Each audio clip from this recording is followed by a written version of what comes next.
Hi friends, പുതിയൊരു വീഡിയോയിലേക്ക് സ്വാഗതം. അപ്പം ഇന്ന് കൂട്ടാൻ വേണ്ടിയിട്ട് നമുക്ക് മുരിങ്ങൻ്റെ ഇല കൊണ്ട് ഒരു തോരൻ വെച്ചാലോ. അപ്പോൾ അതിന് വേണ്ടിയിട്ട് പറമ്പിലേക്ക് മുരിങ്ങയില പൊട്ടിക്കാൻ വേണ്ടിയിട്ട് ഇറങ്ങിയിരിക്കുകയാണ് കേട്ടോ. അപ്പോൾ ഈ വീഡിയോ ഇഷ്ടപ്പെട്ട് കഴിഞ്ഞാൽ ഒന്ന് ഫോളോ ചെയ്യാൻ മറക്കരുത്. അപ്പോൾ അത് മുരിങ്ങയിലൊക്കെ പൊട്ടിച്ച് കൊടുത്തിട്ടുണ്ട്. ഇനി അതിൽ വന്ന് ഇങ്ങനെ ഇല നുള്ളി എടുക്കണം കേട്ടോ.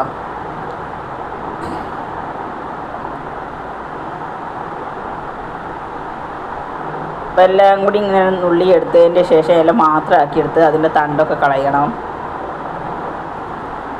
നല്ല സൂപ്പർ ടേസ്റ്റാണ് കേട്ടോ. ഇതുകൊണ്ട് ഇങ്ങനെ കൂട്ടാനൊക്കെ ഉണ്ടാക്കി കഴിഞ്ഞ് കഴിഞ്ഞാൽ മുരിങ്ങയില എന്ന് പറഞ്ഞു കഴിഞ്ഞാൽ തന്നെ വേറെ തന്നെ ഒരു ലെവലാണ്. ഇപ്പോൾ ഇതാ നന്നായിട്ട് നുള്ളി എടുത്തിട്ടുണ്ട്. ഇനി നമുക്ക് ഇതിലേക്ക് തേങ്ങ ഒന്ന് ചിരകിയെടുക്കണം. എന്നിട്ട് വേണം അടുപ്പത്ത് വെക്കാൻ കേട്ടോ. അപ്പോൾ തേങ്ങ ചിരകിയെടുത്തതിന് ശേഷം അതിലേക്ക് കുറച്ച് കാന്താരി മുളകാണ് ചേർത്ത് കൊടുക്കുന്നത്. അതും കൂടി രണ്ടും കൂടി ചേർത്തിട്ടൊന്ന് മിക്സിയിലൊന്ന് ചതച്ചെടുക്കുകയാണ് ചെയ്യേണ്ടത് കേട്ടോ. അപ്പോൾ ലൈക്കും ഷെയറും ചെയ്യാൻ മറക്കരുത്. എൻ്റെ യൂട്യൂബ് ചാനലൊന്ന് പോയി സബ്സ്ക്രൈബ് ചെയ്യാനും മറക്കരുത് കേട്ടോ. അപ്പോൾ അത് ചട്ടി ഞാൻ അടുപ്പത്ത് വെച്ചിട്ടുണ്ട്. അത് ചൂടായി വന്നപ്പോൾ അതിലേക്ക് വെളിച്ചെണ്ണ ഒഴിച്ച് കൊടുത്ത്, എന്നിട്ട് അതിലേക്ക് ചെറിയ ഉള്ളി ചെറിയ കഷ്ണങ്ങളാക്കിയത് ഇട്ട് കൊടുക്കുക. എന്നിട്ട് അതൊന്ന് ചെറുതായിട്ടൊന്ന് വാടി വരണം.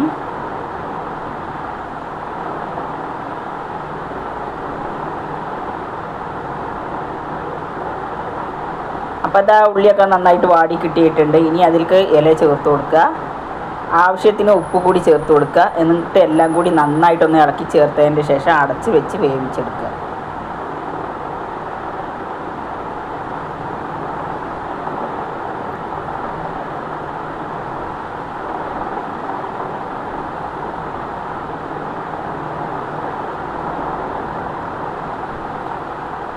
അപ്പോൾ അത് ഇലയൊക്കെ നന്നായിട്ട് തന്നെ വെന്ത് റെഡിയായി കിട്ടിയിട്ടുണ്ട്.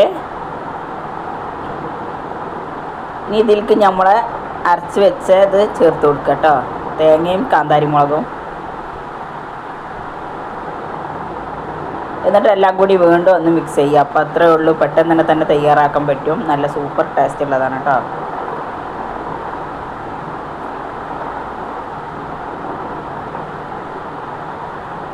അപ്പോൾ ഇതുപോലെ ആരെങ്കിലും തയ്യാറാക്കുന്നുണ്ടെങ്കിൽ ഒന്ന് കമൻറ്റ് ചെയ്യുക.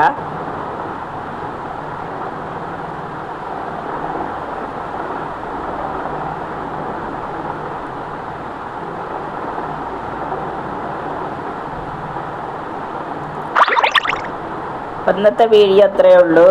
എല്ലാവരും സപ്പോർട്ട് ചെയ്യുക.